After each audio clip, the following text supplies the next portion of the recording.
Grab your popcorn and snacks. Find a comfy spot, take a seat or lie down, and let me transport you to a place of fantasy, ghost stories, ancient legends, odd creatures, alien encounters, and other magical topics. You may even decide to join the conversation. From faraway lands to your own backyard, with a small dash of pixie dust. Turn out the lights and open your minds.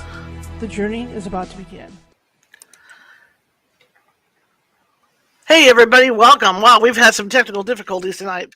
Don't know why. I'm not going to mention any streaming things. Okay, I'm just saying I don't even know if I'm on Facebook or over there. It says I'm live, so apparently I'm live now. Okay, there we are. Okay, welcome everybody. Like I said, I apologize. Let me get TikTok started, and we'll get the show going. Wow, what a night. You can tell nothing matches. My California Haunts thing doesn't look good or nothing. Hopefully you guys can find me. The open chat. Okay, let me get TikTok started.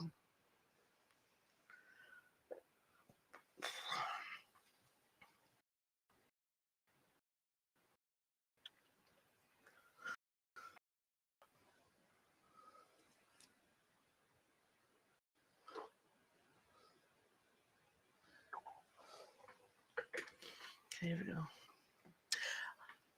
Okay. Hey everybody, welcome. My name is Charlotte. I'm going to be your host for the next hour or so. I'm also the owner of California Haunts Paranormal Investigation Team based out of Sacramento, California. We're 45 strong up and down the state, which means if you think you have a paranormal need, we can help you out. We can help you out. We can definitely help you out. Sorry for the lateness of starting. I had technical difficulties with my streaming stuff on the other end for the other two networks that I stream at. Don't know why, but man, it was crazy trying to get started. So I apologize. So hopefully my regular people over here on TikTok will be able to come in and find me and see that I'm reading tonight. As same thing over on Facebook and those other places. I know I'm not supposed to mention them, but TikTok will have to get over it. Let me let everybody know that we are on Facebook. So give me a second.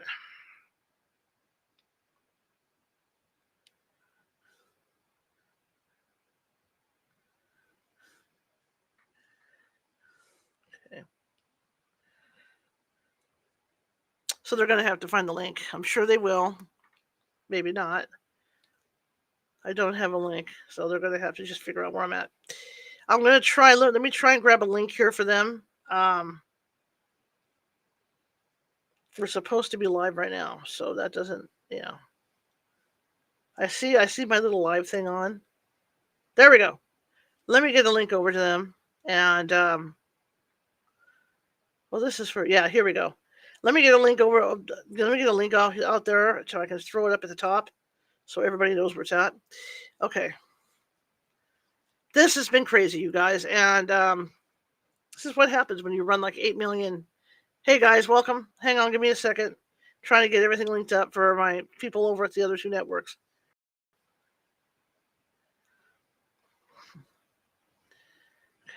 Hopefully they see it. Okay, here we go. So, okay. Yeah, people are finding me now. Okay, anyway, sorry for the delay. It was weird. I got thrown out of Google that something went wrong with my profile, and then it went downstairs. It went downhill from there. Okay. So, welcome everybody. My name is Charlotte. I'm going to be your host for the next hour or so. I'm also the owner of the California Haunts Paranormal Investigation Team, based out. If you have a paranormal need, we can take us a couple days because California is such a big state. We can definitely help you with that. Welcome to Sunday Read a While, huh? We're way behind today.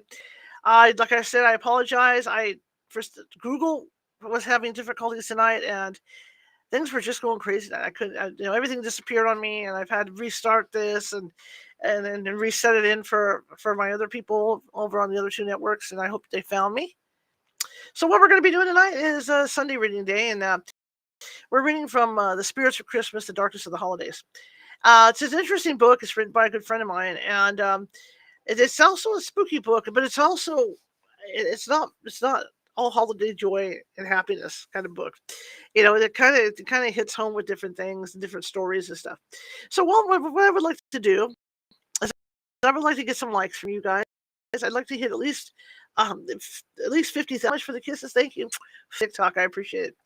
It's going to be hard for me to respond because I'm going to be reading. So just know that for every gift you give me, I appreciate it. I really appreciate it. And every like you give me, I appreciate it. So you can double tap that screen for me and share it. Can you share it for me as well? Let's do some double tapping and sharing and things like that. And we'll get on with this. And again, I don't know what was going on. It just I don't you hate when that happens? You know, you're doing really good with stuff, and then all of a sudden, it totally flares out and flips on you. And I'm not touching nothing. I'm going to run my other stuff at the bottom quick and the captions here, and that's all I'm going to do on one. I'm not touching any of my settings. I'm not doing anything. I mean, that's how afraid I am to touch anything on this one. Okay. All right. So we are broadcasting on TikTok tonight. Well, thank you, Corinne. Thank you. So I hope you guys are ready for some spooky stories. We are broadcasting live on TikTok, and we're also broadcasting live on 2 other networks, which I cannot mention because for reasons for TikTok. So please help me out on TikTok and help me out over this other place. Make sure that you like, follow, and share, and we keep everything going, keep TikTok's attention. Again, I won't be able to see a lot of your messages. And I won't be able to see like any gifts or anything because I'll be reading. But know that I appreciate each and every one that you guys give. I really do. I really appreciate it. I hope Mata's in there. I saw Mata wandering around and everybody, and hopefully we'll get some people over off the other 2 networks too. So it's been crazy. It's been confusing trying to get this started. Anyway, so I'm going to read for about an hour from this book. It's a wonderful book. Like I said, it's not your typical, Christmas story with jingle bells and all that. I mean, the title says it all: the spirits of Christmas, the darkness of the holidays. Okay, so I think you'll enjoy it. Sylvia Schultz is an excellent writer, excellent, everything when she writes her books. All right, so I do have a goal over on TikTok of collecting. What am I collecting today? I lost.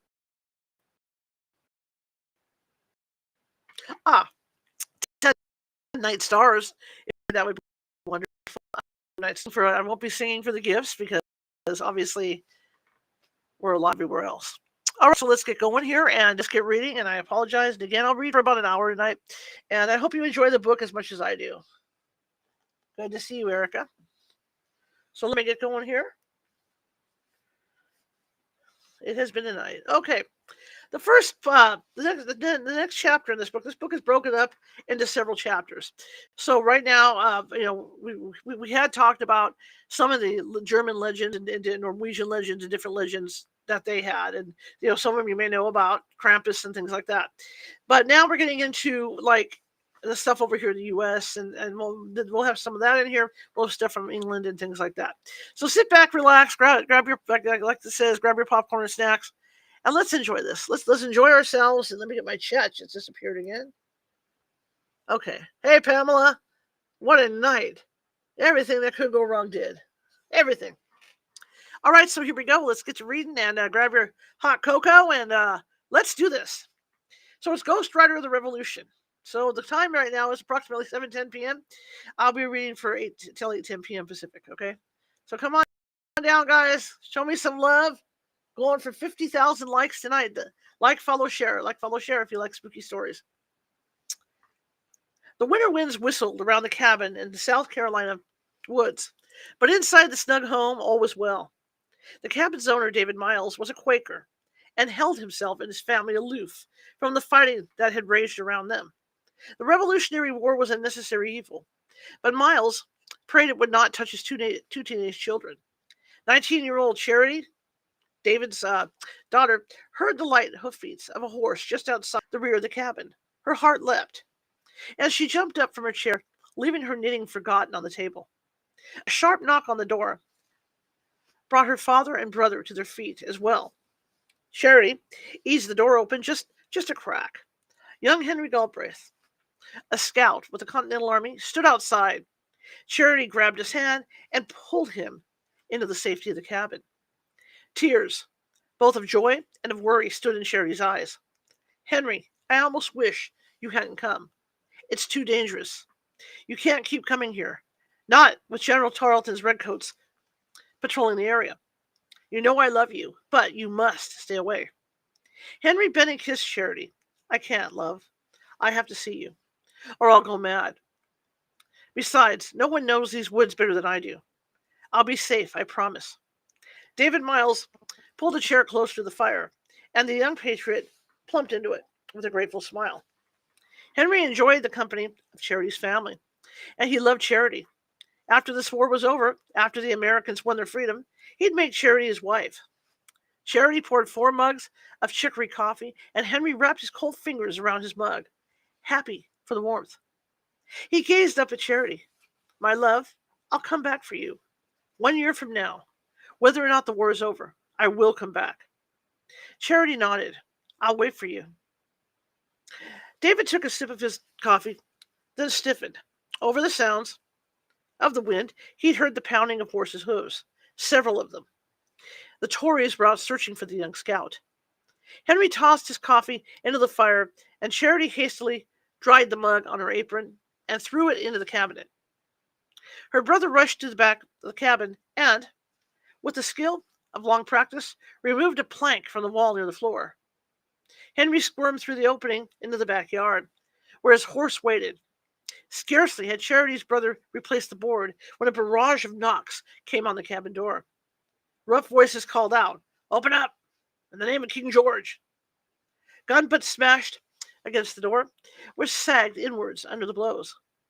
3 Tories burst into the cabin, their muskets held at the ready. "Where is he?" one of the soldiers demanded.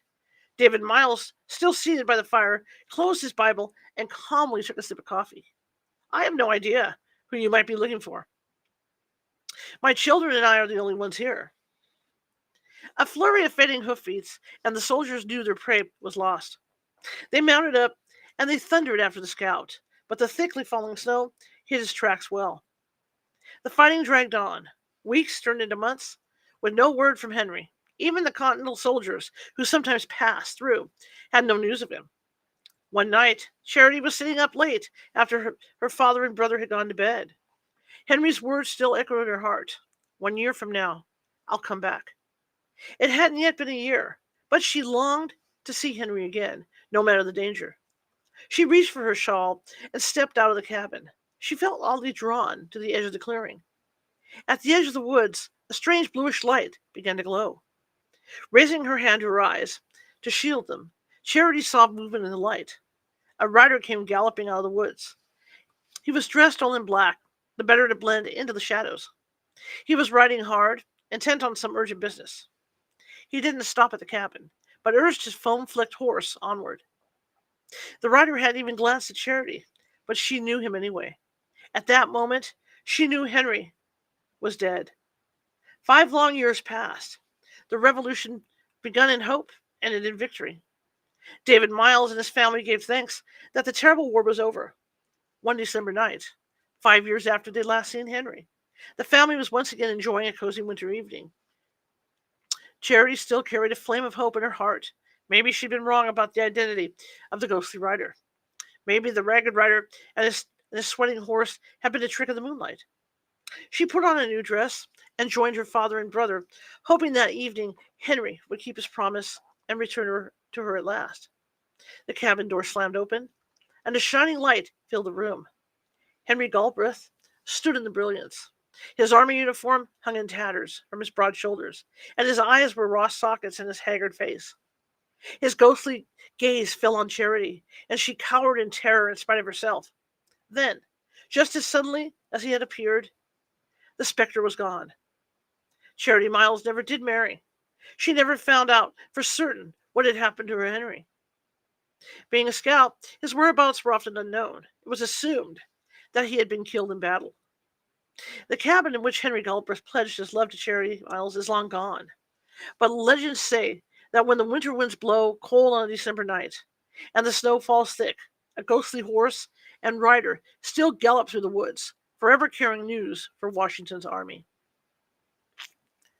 Wow, some of these stories are something, aren't they? Vermont Resurrections. Oh, if this is the story I think it is. I was talking to a friend of mine about this story, and she was kind of, well, thank you for the, you're awesome. And she was kind of, not believing what I was telling her. But this came out of a newspaper, if this is the one I think it is. One of the most disturbing stories in this part of the book has no ghosts at all. I think you'll find that the creep factor more than makes up for the lack of spooks. An article appeared on the front page of the Montpelier Argus and Patriot on December 21st, 1887, titled A Strange Tale. The article was written by a contributor whose byline was noted only as AM. The events in the article took place in a small mountain town about 20 miles from Montpelier. Vermonters are a frugal people, and this particular bunch had discovered a way to ease the hard times of winter by reducing the number of mouths that needed to be fed during the cold, cruel months. They developed a technique that was part Vermont folk medicine, part Yankee thrift, and part outright creepy. Okay, now, and weirdness. Remember, I'm reading a book. I'm doing my best to clean up stuff so it doesn't freak anybody out. Please do not turn me. Well, it's good to see you. Please do not turn me into the TikTok police, okay? Don't turn me into the internet police over here, okay? Please don't turn me into the internet police or the TikTok police. A.M. wrote that the following tale was excerpted from his Uncle William's diary. January 7. I went on the mountain today and witnessed what to me was a horrible sight. It seems that the dwellers, those who are unable either from age or other reason to contribute to the support of their families, are disposed of in the winter months in a manner that will shock the one who reads this diary. Unless that person lives in that vicinity, okay, I will describe what I saw. 6 persons, 4 men and 2 women. One of the men, a cripple about 30 years old. The other 5, past the age of usefulness, lay on the earthly floor of the cabin, drugged into insensibility, while members of their family were gathered about them in apparent indifference. In a short time, the unconscious bodies were inspected by several old people, who said, "They're ready." They were then stripped of all their clothing except a single garment. Then the bodies were carried outside and laid on the bitter cold mountain air. Were laid on logs exposed to the bitter cold mountain air, the operation having been delayed several days for suitable weather. It was night when the bodies were carried out, and the full moon occasionally obscured by the flying clouds shone on their upturned ghastly faces, and a horrible fascination kept me by the bodies as long as I could endure the severe cold. Soon the noses, ears, and fingers began to turn white. Then the limbs and face assumed a tallow look. I could stand the cold no longer, and went inside, where I found the friends in cheerful conversation. In about an hour I went out and looked at the bodies. They were fast freezing. I could not shut out the sight of these freezing bodies outside. Neither could I bear to be in darkness. But I piled on the wood in the cavernous fireplace and seated on a shingle block passed the dreary night, terror-stricken by the horrible sights I'd witnessed. A common grave had been dug for the bodies before the ground had frozen. The bodies were placed side by side on a bed of straw in a 10 by 6 foot wooden box. When they were judged ready, the helpers placed cloths over the faces of each corpse and packed more straw around the bodies. The wooden lid was fastened securely onto the box. The box was then lowered into the pit and covered. A layer of straw was put down and a layer of branches to keep scavengers away from the bodies. In the weeks that followed, the Vermont winter set in with its accustomed fury. Snowdrifts up to 20 feet high buried the sleepers for the next 5 months. Next entry, January 8th. We shall want our men to plant our corn next spring, said a youngish-looking woman, the wife of one of the frozen men. And, if you want to see them resuscitated, you come here about the 10th of next May. The narrator was sickly fascinated by the whole process, and when spring rolled around, or greening up, as they call it in Vermont, he just couldn't stay away. He had to come back to see the grisly results of the winter's experiment. May 10th. The men commenced work at once, some shoveling away the snow, and others tearing away the brush. Soon the box was visible. The cover was taken off, the layers of straw removed, and the bodies, frozen and apparently lifeless, lifted out and laid on the snow. Large troughs, made of hemlock logs, were placed nearby, filled with tepid water, into which the bodies were separately placed, with the heads slightly raised. Boiling water was then poured into the troughs from kettles hung on poles nearby, until the water in the trough was as hot as I could hold my hand in. Hemlock boughs had been put in the boiling water in such quantities that they had given the water the color of wine. After lying in this bath about an hour, color began to return to the bodies when all hands began rubbing and chafing them. This continued about another hour, when a slight twitching of the muscles of the face and limbs, followed by an audible gasp, showed that life was not quenched, and that vitality was returning. Spirits were then given in small quantities and allowed to trickle down their throats. Soon they could swallow, and more was given them. When their eyes opened, and they began to talk and finally sat up in their bathtubs. They were then taken out and assisted to the house, where after a hearty dinner they seemed as well as ever, and in nowise uninjured, but rather refreshed by their long sleep of 4 months. It's not clear, whether this was an isolated incident or if this was something that people did on a regular basis. The story was revisited for Vermont Magazine in the 1930s. Editor Judson Hale, famous for his tales of New England, wrote that he spoke with a Vermont farm couple that had heard of the macabre practice. Surely folks of the 20th century wouldn't put any stock in such a wild tale. Hale asked the couple if either of them really believed the frozen death story. Certainly do, the husband replied promptly. Then the wife added, the only part I doubt is the thawing out. Okay. Next story is called Frozen Charlottes. Okay? So I hope everybody, I'm not going to say enjoying this because, it is what it is. So the next story is called Hi Marisa, how's it going over there? Good to see you. Glad you found me. Had some technical difficulties tonight. Frozen Charlottes. I'll be the first to admit that dolls, especially antique dolls, can be really unnerving. But there's a certain Victorian era doll that has a backstory that takes creepiness to the next level. These dolls were made from one piece of unglazed porcelain, rather than the usual biscued limbs and cloth bodies of fancy dolls of that era. They were pure white, with only a tiny bit of color in their eyes, lips, cheeks, and hair.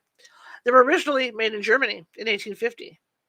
Since they were made of porcelain, without any cloth parts or stuffing, they were first marketed as children's bath toys. But their minimal coloring and immovable limbs soon inspired another interpretation. In 1843, the poet Seba Smith wrote a poem titled Young Charlotte. It was first published in the Rover, a Maine newspaper, on December 28, 1843, with the gruesome title, A Corpse Going to a Ball. The ballad was based on the true story of a young woman who had frozen to death while riding with her boyfriend one New Year's Eve, an incident reported in the New York Observer in 1840. The poem was a cautionary tale about the dangers of vanity. Charlotte was a fashion-conscious, flighty young thing. She lived with her family in the mountains with no close neighbors, so she didn't have much opportunity to socialize. So when she was invited to a New Year's Eve party with her sweetheart, she jumped at the chance to show off her new silk gown, made to the latest fashion, a low-cut number which displayed her bare shoulders. She climbed into the open sleigh and settled herself for the ride to the party. Her mother tried to talk Charlotte into putting on a cloak, but the young lady refused. After all, no one would be able to admire her lovely, fashionable gown if she was covered up with a cloak. The 15-mile ride to the party was a cold, bitter journey. The night was frigid, and the wind whipped around the seats of the open sleigh. Several times, Charlotte's beau offered her the use of the warm bearskin robe he kept in the back of the sleigh.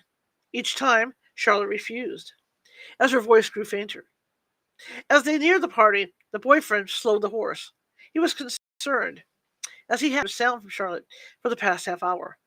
At last, they reached the house where the party was being held. The boyfriend brought the sleigh to a stop and reached for Charlotte's hand to help her down. Her hand was icy cold. During the ride of the party, she'd frozen solid. The small porcelain dolls, with their immovable white limbs, soon became known as Frozen Charlottes. The dolls cost 1 penny, and they were ridiculously popular. Many were even sold with their own miniature coffin and shroud. That's something you're not likely to find in Barbie's townhouse. I tell you, these stories are holiday, but Okay? If you're into dark stories, this is where you want to be. This is what you want to hear. Good to see you all. The Stratton Mountain Tragedy. We've Seba Smith to thank for giving us another poem about a young woman freezing to death. I can't. I'm sorry. It's just the way she writes this. You know, The Snowstorm, written in 1843, was also based on a true story. In December 1821, Harrison Blake and his wife Lucy set off from their home in Salem, New York, to visit friends and family in Newfane and Marlborough, Vermont, just over the Green Mountains.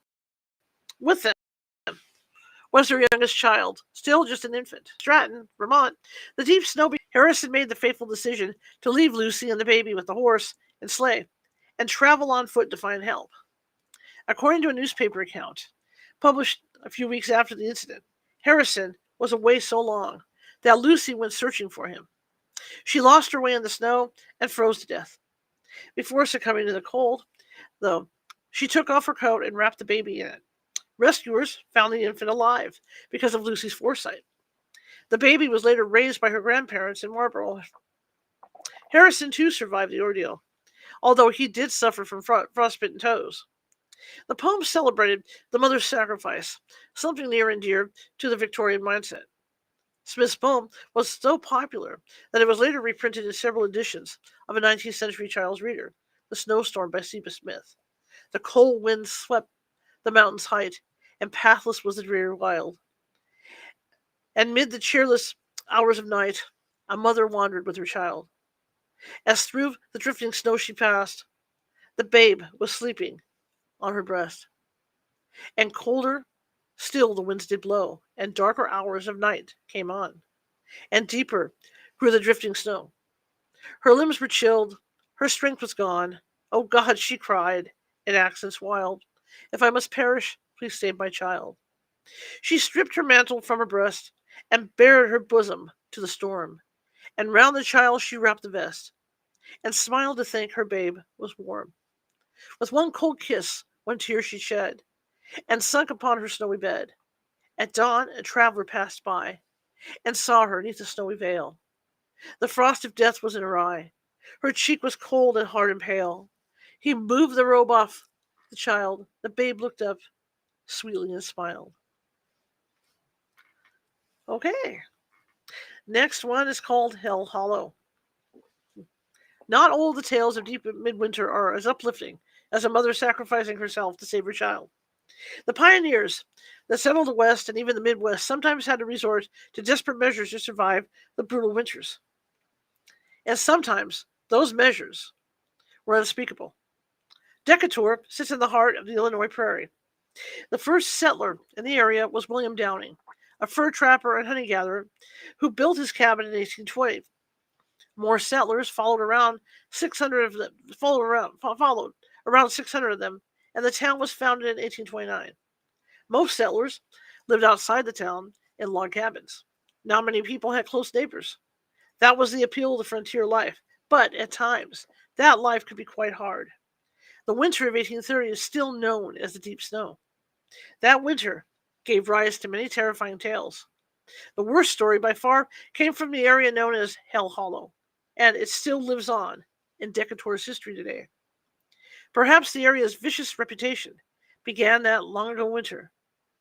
The woodland that would someday be known as Hell Hollow was the most secluded of the settlements around Decatur in the mid-19th century. In fact, it was so far out of the way that most people in the surrounding area saw it simply as a place to bury the dead. The hills above the narrow valley had been used as a burying ground by the local Indians for many years. The settlers took over the hills and hollers, using the land for the same grim purpose. Later still, that land would become Greenwood Cemetery, amazingly haunted in its own right. But, well before the cemetery spook lights began to appear, well before the Greenwood Bride was buried here around 1926, before the cemetery was a popular spot for picnic lunches in the 1900s, before Confederate soldiers, dead and dying of yellow fever, were hastily buried when their prisoner transport train stopped in Decatur on the way to Camp Douglas in Chicago, even before then, the settlers of Decatur were buried here. and they have never rested easily. The area that would become Greenwood Cemetery was a darkly wooded valley, shadowy with the secrets of the dead. It was avoided with superstitious dread by most of the settlers. However, in the late 1820s, a small group of pioneers built a handful of cabins in the valley west of the Indian burial grounds. They wrestled a living from the thickly timbered land for a few years. Then came the bitter winter of 1830. Snow fell thick in the valley. Winter storms sheeted the cabins with ice. Livestock froze, game grew scarce. The settlers themselves began to starve, and the folks of Hell Hollow suffered the most. Cut off from the rest of the community, the people in the valley grew desperate. Any unwary game was quickly popped into the stew pot. Even the scrawny rabbits and squirrels. Supplies like dried fish, salt beef flour, canned goods ran low, then ran out. The settlers foraged for food, but even wild food is not easy to come by in the winter. Pine needles make a fragrant tea, but the nourishment they give doesn't last long in the depths of winter. Even garlic mustard is hard to find when it's covered by several feet of snow. The settlers were forced to move on to rawhide, even shoe leather, which they boiled into a watery soup. And still, snow covered the ground, and ice made any travel treacherous. The supplies in the valley were long gone. Even the skinny deer were getting skittish with winter, and hunters had to stray farther and farther from the safety of their cabins to find any game at all. The settlers were reduced to the unthinkable. With no other food source available, they turned to each other. Early in the winter, an elderly member of the community had died. His body had been stored in an outbuilding in the spring when the ground thawed. In desperation, the people of Hell Hollow sliced meat from the frozen corpse and ate it. Again, don't turn me in to the internet, please. The stories say that in all, 2 people were eaten by their neighbors that winter. The settlers whose lives were saved by the grisly deed were sworn to secrecy, as if they would want to confess to such a horrifying act. Later that year, the entire community simply vanished, and the legend of Hell Hollow began. Okay. Next up, the Phantom Saloon. The Wild West held many secrets in its wide open spaces.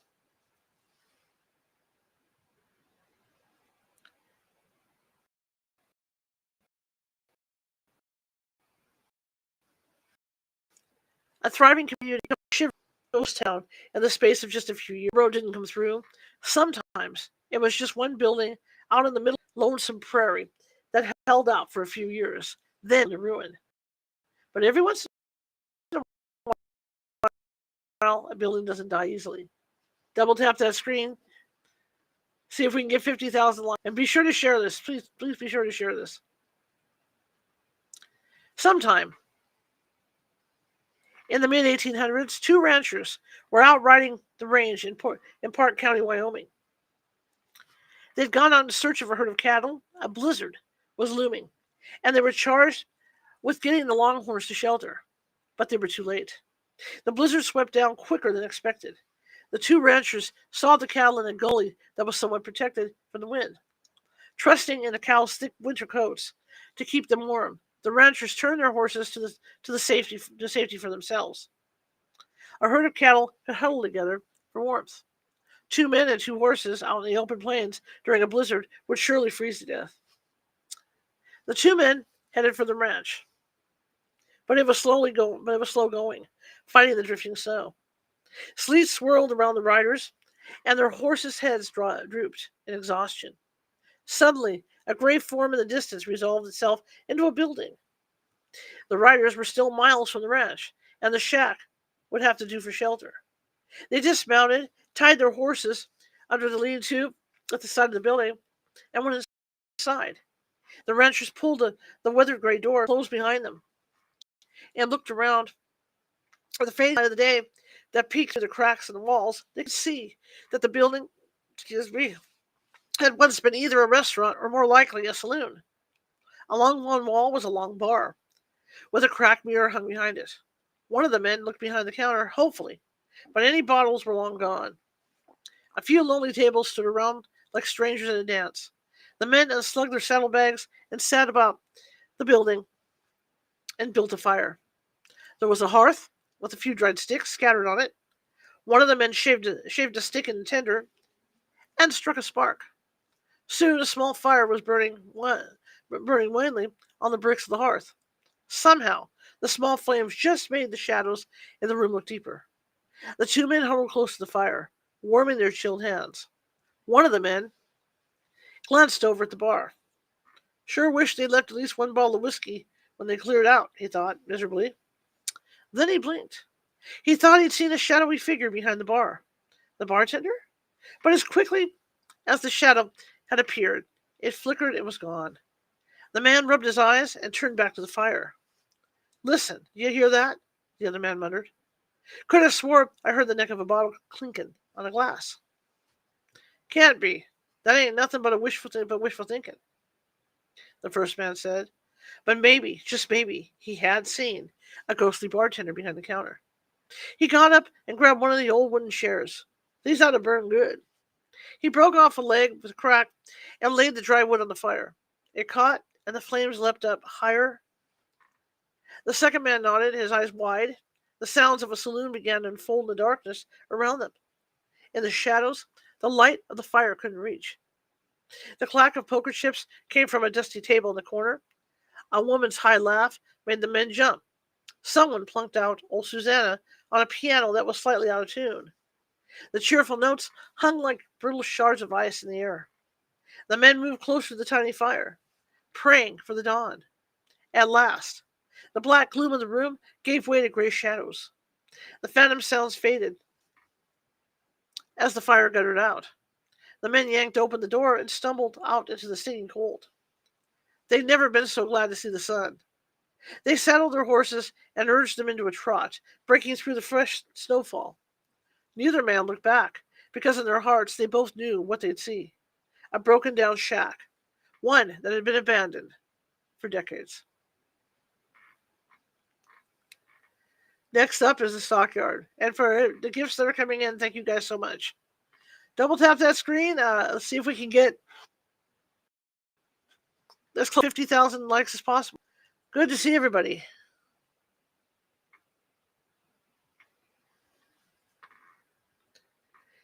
Chicago's ghosts are myriad. They prowl the streets, the theater alleyways, the apartment buildings, the museums, and the police stations. There are 6 main police stations in the city. The Stockyards, Hyde Park, New City, Englewood, Des Plaines, and Grand Crossing. They're all said to be haunted. The Stockyards, most of all. Desk Sergeant William Prindiville spent a long storied career as a member of the Chicago Police Force. He served at the Stockyards for decades, beginning his career in 1896. Prindiville was no stranger to the station's ghosts. In fact, he saw so many spirits in his years of service that he claimed he eventually got used to them, and he even grew to enjoy their company. One of the phantoms first made his appearance in the winter of 1902, on the night following his death in the basement of the building. The elderly gentleman was well known to the officers of the Stockyards. They called him the Old Soldier, with a certain rough degree of affection. One winter evening, the old soldier showed up at the station. He'd been tramping through the snow all day and needed a place to spend the night. Sergeant Prindiville suggested to the old man that he bunk down in the basement, where the police often allowed the homeless to sleep. The old man nodded his thanks and went down to the warm basement, where he curled up on one of the cots. During the night, other indigents made their way to the safety and warmth of the station's basement. Early the next morning, when everyone was waking up, several of the regulars noticed that the old veteran was still lying motionless in his bed. They realized the old fellow had passed away during the night. Hats in hand, they went upstairs to tell the officers about the old soldier's passing. In the wee hours of the morning of the next day, Sergeant Prindiville was manning the duty desk. He was dozing in his chair, enjoying the cozy warmth of the station as the wind howled outside. Soon, his shift would be over, and he could head home for breakfast. As he daydreamed about hot coffee and scrambled eggs, Sergeant Prindiville of Prenderville heard a faint rapping sound at the station door. It didn't sound like the wind. It sounded like someone knocking. The sergeant stood and went to the door. The wind whistled up a flurry of flakes, and Prenderville opened the door, peering into the darkness before the dawn. The officer thought he saw the faint outline of someone standing in front of the door. The form, huddled against the cold, looked somewhat like the old vagrant who had passed away the night before. Prenderville couldn't shake the feeling that he was staring at a ghost. He slammed the door against the whirling snow and hurried back to his desk. The old soldier just couldn't have been at the door. With the dawn came the change in shifts. Sergeant Prenderville nervously told the day shift officers about the phantom who knocked at the door. The other officers laughed in disbelief. Surely, they said, the swirling snow had been playing tricks on Prenderville's vision. But the ghost of the old soldier was not so easily dismissed. The spirit began to show up at the station every winter. Prenderville saw the ghost several times after that, and so did his skeptical colleagues. Nearly every officer who worked at the station saw the old veteran because he came back every winter for many years. On each night following a storm, the night duty officer would hear a knocking at the door. Whoever answered the knock would find the old man standing patiently outside, silently asking for a warm place to sleep. Then the spirit would fade away. Prenderville later said that he often spoke to the phantom, but that the old soldier never made any reply. Maybe it was just enough for the old man to know there was someplace he could go to find shelter. Somewhere in the city, he was welcome. The West Hall Ghost. It's just a short walk from West Hall to Wilkerson Dining Hall at the University of North Dakota. Hardly enough to bother with a coat, even in winter. But for a young college student in 1962, the decision to make that short trip without a coat quickly turned into the worst and last idea she ever had. The vivacious North Dakota blizzard, or the vicious, I'm sorry, what am I thinking? The vicious North Dakota blizzard raged so fiercely that the girl couldn't even see the dining hall from her dormitory. As the door to the West Hall closed behind her, she started towards the dining hall. She clutched her thin cardigan more tightly around her shoulders. Been fine. She'd made this walk over a hundred times. She had dinner in the dining hall every single day, for heaven's sake. But the wind whipped the snow into a fury of stinging white, and the cold bit at her through her clothes. Before she had taken a dozen steps, she was lost. She tried to turn around to get back to the warmth of the dorm, but even that short distance was insurmountable. She stumbled in the raging snowstorm, disoriented by the cold, the blowing snow, and the constant whistling wind. No one knows when the girl fell to the ground, or how long it took her to succumb to the cold. But the next morning, the student was found frozen to death about 60 feet from West Hall. Stunned by the senseless tragedy, the university constructed tunnels to connect the 5 dorms to Wilkerson Hall, providing a safe, warm walk to the dining hall. But it was far too late for the young student. The student who now haunts the West Hall tunnel. She began appearing to terrified students shortly after the tunnel system was completed. She shows up on stormy winter nights. Sometimes she appears to be distraught, seeking a way out of the tunnel before vanishing. At other times, she simply stares blankly out in front of her, gazing unseeingly at frightened witnesses, then disappears. No matter how she presents herself, it is unmistakably her. The ghost is described as strikingly pretty, with short black hair and big dark eyes, and she only appears from the waist up, hanging in the air with no legs. The ghost appearances have become less and less frequent over the years. Nowadays, she shows up only during especially violent blizzards, when the sky is white with thickly falling snow. No one knows why she manifests in the West Hall tunnel instead of above the ground, where her body was found. Maybe even in death. She too appreciates the warmth of the tunnel system, a luxury on a night when the wind howls with the chill of winter. All right, next one is Darlington Station. Hope you guys are enjoying this. Like, follow, share. Do me a favor, like, follow, share over on TikTok. Let them know we're live over there. There's just something about the romance of railways that tugs at some people's souls. And the rail system in England at the turn of the 20th century was quite possibly the best in the world. With such a compelling reputation, it's no wonder that some railway stations ended up with their own collections of ghosts. Darlington Station, some 200 miles north of London, has seen its shares of tragedy.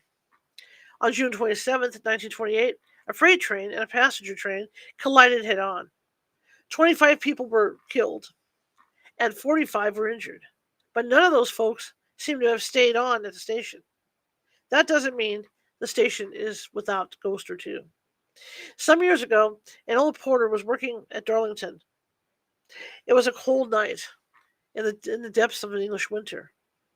Around midnight, the porter decided to take a short break. He was freezing cold, and he just wanted a bite to eat, and something nice and hot to drink. Downstairs, underneath the station, was a cellar and coal house. The cellar was for the employees' use. The porters often kept a fire going on in the hearth for quick comfort. The porter went down to the cellar, took off his heavy overcoat, and sat down with a sigh of relief on the bench. It was good to take a load off for a bit, and soon he'd have water on for a spot of tea. A noise from the coal house door caught the porter's attention. A stranger stepped into the cellar from the coal house. A big black lab trotted at his side. The stranger moved slowly closer to the fire, his gaze locked on the porter. The porter, meanwhile, never took his eyes off the stranger. Without warning, the strange man lashed out and struck the porter. Instinctively, the porter put up his fist and threw a punch back. His fist went right through the man and hit the stone of the fireplace. The rough stone took the skin off his knuckles. But his punch seemed to have had some effect. The stranger let out an unearthly scream and staggered into the fire. The dog, seeing its master in distress, lunged and sank its teeth into the porter's leg. The porter let out a yell of his own. The stranger stood up straight and called the black dog to his side with a snap of his fingers. Man and dog both backed away slowly from the porter, right through the closed coal house door. When he had recovered, the porter lit a lamp and opened the door to the coal house.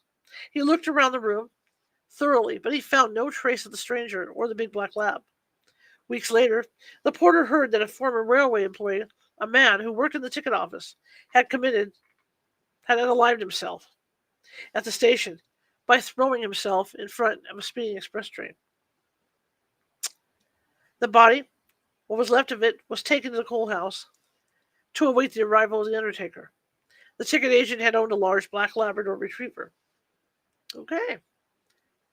Next one is The Lady Vanishes. Very few of us are what we seem. Agatha Christie, The Man in the Mist. The mystery writer Agatha Christie remains the best-selling novelist of all time. Her novels are marvelously plotted and have become the model for the modern mystery story.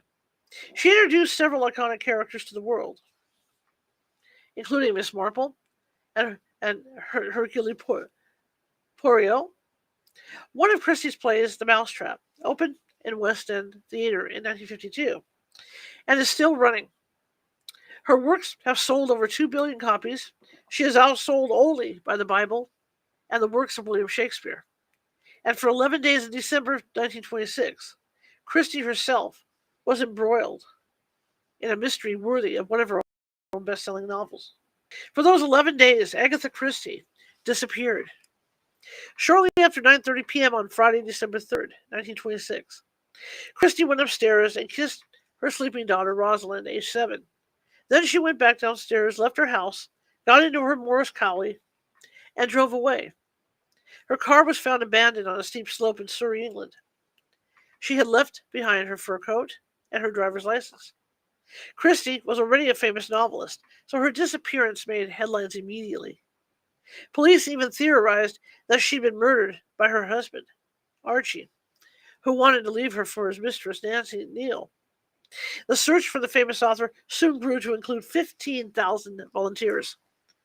People looked for her using search and rescue dogs. An air search was mounted, the first in history. Christie's disappearance even made the front page of the New York Times.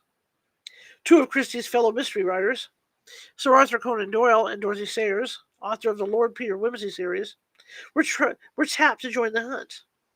Who better to solve a mystery than a crime fiction writer? Better yet, two of the best at their craft. But even the creator of Sherlock Holmes struck out. As the search continued, more troubling details came to light. Christie's car was found close to a natural spring known as the Silent Pool. Legend had it that two young children had died there. It was feared that Christie had drowned herself in the pool. But there was no body and no motive. Christie's new novel, The Murder of Roger Ackroyd, was selling well. Christie's career was on an upswing, and her future looked bright. On December 14th, to everyone's relief, the author turned up safe and sound at a spa hotel in Harrogate, Yorkshire, a distance of some 190 miles from Surrey, where her car had been found. She had checked in under the name Mrs. Neal. A wholly unsubtle dig at her husband and his mistress. When asked where she'd been for 11 days, Christie claimed she couldn't remember. Amnesia might be a viable dodge for a character in a mystery novel. But for the novelist herself, it was a flimsy excuse. There were several bizarre aspects of Christie's disappearance. Although the newspapers throughout England and America were plastered with her photograph, Agatha Christie didn't recognize herself in any of the pictures. And when she got to Yorkshire, she simply blended in with the soirees going on at Harrogate without a word to anyone. Harrogate was a swanky place in the 1920s, and the hotel Christie checked into, the Swan Hydro, was a fancy spa. Despite checking in with almost no luggage, the famous author soon found parties and balls to attend. She was eventually recognized by one of the hotel's banjo players, Bob Tappan, who called the police. The police in turn notified Christie's husband, who immediately showed up to collect his wife. But even then, Christie seemed blithely unconcerned with the whole situation. She made Archie wait in the hotel lounge while she changed into her evening gown. There was no sign that Christie's abandoned car had been an accident, but that was the only theory the police had to go on. That Christie had somehow been involved in an accident or suffered some other trauma and had developed amnesia. It remains one of the great unanswered questions of the literary world. Though, because Agatha Christie never spoke of those missing 11 days. December 3rd through the 14th, 1926, will forever be a mystery. And for this one, there is no famous detective to solve it in the final pages. Next one is The Murder of the Grimes Sisters. The 1950s were supposed to have been an idyllic time in America's history. When we think of the post-war years, we think of poodle skirts, sock hops, young couples sharing a shake at a mall shop, Elvis Presley swinging his hips to the new beat of rock and roll. It's thought of as being a safe time, a time when responsible kids could go off to see a movie in the theater and get home later that evening, having had their fill of popcorn and a double feature. Sadly, it didn't always turn out that way, even in the 50s. On December 28th, 1956, two of the Grimes children, sisters Patricia, 13, and Barbara, 15 years old, left their home on Damon Avenue in Chicago. They were both rabid Elvis Presley fans, and they had seen his latest film, Love Me Tender, a mind-boggling 14 times. They were headed to the Brighton Theater to see it for the 15th and final time. The girls left the house around 7:30 in the evening with $2.50 between them, just enough for movie tickets and snacks. Patricia's school friend Dorothy Weiner sat behind the girls with her own younger sister during the movie. Dorothy and her sister didn't stay for the second half of the double feature, but they did say they saw the Grimes sisters in the popcorn line at the theater during the intermission, around 9:30 p.m. Any information about the girls' whereabouts after that is dubious at best. Many people said they saw the sisters on an eastbound CTA bus around 11 p.m., headed into the city, and that they got off the bus at 11:05 at Western Avenue, about halfway to their home. Why they would get off there instead of closer to home is unclear. And two teenage boys said they saw the Grimes sisters fooling around near Damon Avenue, giggling and jumping out of doorways at each other. At that point, around 11:30 p.m., they would have been about 2 blocks from home. What is known for sure is that Patricia and Barbara were expected home around 11:45 p.m. Their mother, Loretta Grimes, started to worry when midnight came and went with no sign of the girls. She sent two of her other children, Teresa and Joey, to the bus stop at 35th and Hoyne, hoping the errant girls would turn up. Teresa and Joey waited until 2 a.m. 3 buses came and went, with no sign of Barbara or Patricia. They came home and told their mother the distressing news. At 2:15, Loretta Grimes called the police to report her 2 daughters missing. During the next few weeks, the city of Chicago launched one of the largest missing persons investigations ever seen. An unbelievable 300,000 people were questioned. 2,000 of those were interrogated seriously, acting on a tip that the girls had been seen heading for Nashville. And knowing of their obsession with Elvis, the star himself made an appeal to them on January 19th. If you are good Presley fans, you'll go home and ease your mother's worries. The theory that the girls had run away from home was considered briefly, then discarded. Loretta Grimes was adamant, as only a mother can be, that her daughters hadn't run away. They had no reason to, she argued. And besides, they had just gotten a much desired brand new AM radio for Christmas. Loretta felt sure the girls wouldn't have left such a treasured possession behind. One of the hundreds of people seriously considered as suspects by the police was Walter Kranz.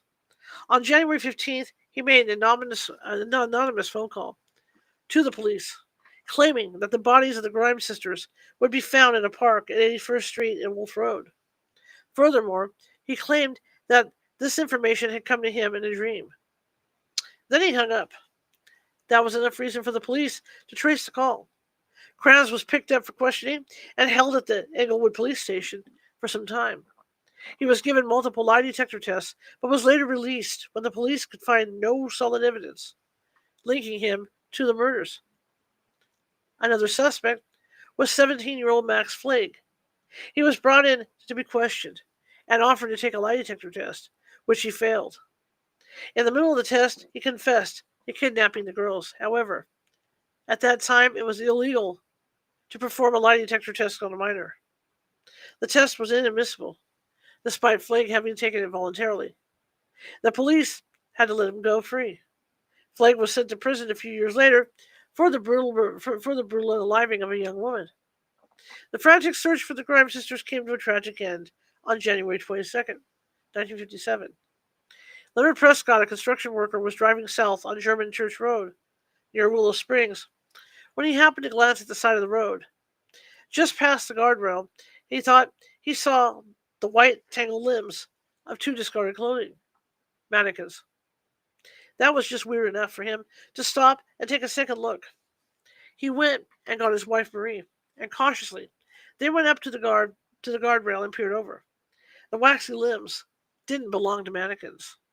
The nude bodies of Patricia and Barbara Grimes had been tossed at the side of the road. Whoever did the body dump wasn't even concerned enough with being caught to kick the bodies over the drop-off into the ravine and Devil's Creek, just a few feet beyond. Marie Prescott was so upset at the sight of the bodies that she fainted and had to be carried back to the car. The bodies could be mistaken for dummies. They weren't arranged in any meaningful way. They had simply been dumped at the side of the road. Barbara lay face down on her left, with her knees slightly drawn up. Patricia lay face up, her body carelessly thrown on top of Barbara's. Both girls had wounds and bruises that remain unexplained to this day. The first working theory, put forth by Cook County Sheriff Joseph D. Loman and Harry Glass, an investigator for the coroner's office, was that the girls had been dumped there just after their deaths, which they estimated as being around January 9th. There had been a heavy snowfall that day, with temperatures falling enough to preserve the bodies as they looked at that time of at the time of death. Besides, the bodies were so close to the road, it was difficult to imagine they hadn't been seen between December 28th and January 9th, when there would have been no snow to cover them. Furthermore, the officials pointed to a thin layer of ice that encased the bodies. That could only have been formed, the investigators theorized, as snow fell and melted on the cooling bodies. It takes time for a corpse to lose its body heat. Even a body that had been dead for a few hours would retain enough heat to melt falling snowflakes for a while, allowing a scrim of ice to form as the water froze. But the autopsies told a different story. When the bodies had thawed, the coroners at Cook County Morgue examined the girls' stomachs' contents. They discovered that the last meal the girls had eaten was dinner before leaving for the movie theater. Apparently, no mention was made of the popcorn they'd eaten at the show. According to this, the girls had to have been killed within hours of their kidnapping on December 28th. So, which physical evidence should we believe? The ice on the bodies or the stomach contents? The physical evidence actually contradicts itself, which should not be possible. The investigators were equally baffled. 3 experienced pathologists performed the autopsies. Although the official cause of death was murder, the best they could do, as far as explanation, was secondary shock due to exposure to the elements. And they only wrote that down because they really couldn't determine any other cause of death. Meanwhile, oddly enough, that none of the wounds on the girls' bodies were fatal ones. Patricia and Barbara were buried on January 28, 1957, 1 month after they went missing. Portrait photos of the girls were propped on their white caskets. They were buried in a Catholic cemetery. I can't say the word, I pronounce it. But the Grimes sisters may not rest in peace. German Church Road is the site of a residual haunting. Many witnesses have reported hearing a car pull off to the side of the road at the dump site. There is the squeaking crunch of a car door opening, then 2 sickening thumps, dead meat hitting frozen ground. The door slams shut, the engine revs, and the car pulls away. All of this is heard, never seen. But the Grimes sisters are not forgotten. All right. Okay, guys, we got about 6 minutes left, so I'm not going to get into the next story because let's see how long it is. Hang on.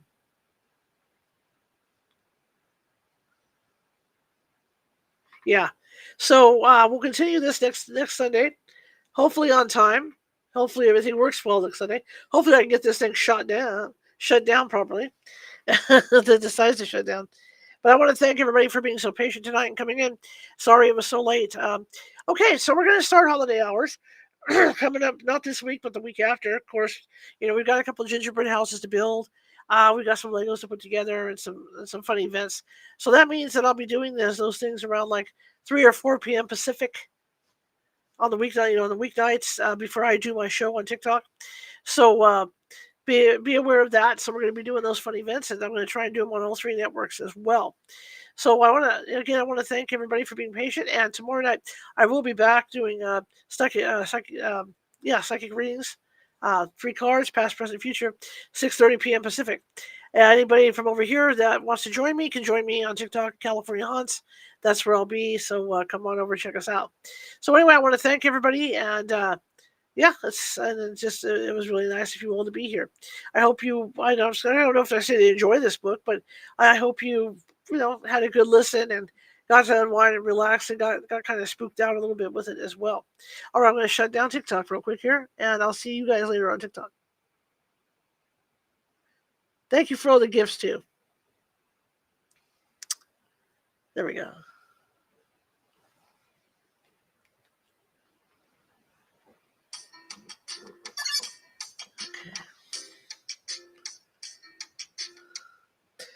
Okay, well, that's going to do it for me. I'll see you guys next Sunday. If you do have a TikTok account, come on over, check me out, check out the show, 6:30 p.m. Pacific, every night, Monday through Saturday, and we have a lot of fun. There's a lot of fun. I'm not like any psychic that you probably have ever seen in all your board days. So we do have a lot of fun over there. So anyway, I want to thank you all for coming, and thank you for being so patient. What a mess tonight with what went down. I don't even know what happened. Everything came down at once. Anyway, I'll see you tomorrow, or I'll see you next Sunday, 6:30 p.m. Pacific. Everybody have a great week.